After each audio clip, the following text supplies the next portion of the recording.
lại tụi mình chia này đu để có chỉ lũ nhà họ đã cũ mua nó có kia mua có đùa lừa tu chia cùng nhau đó tôi kể tròn đu để cô lũ chia mua đâu có nơi chỉ muốn quay để cô lũ chia mua đâu có trồng đâu có ý lên đầu xưa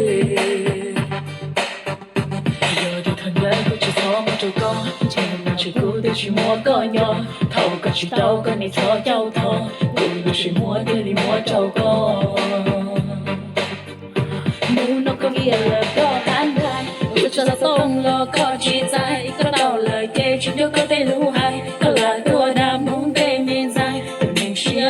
chia này đu yêu có chỉ lũ nhà họ đã cũ mua nó có kia mua có đùa lời tu chia cùng nhau nó rất để trong tu thì giờ cây hữu mua đâu có nơi chỉ muốn gửi thì giờ cây hữu mua đâu có trong đâu có ý lên đầu xưa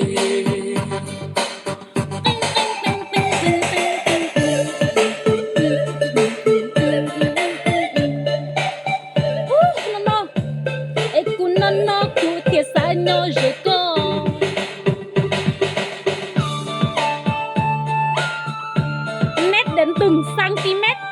nét đến từng mm.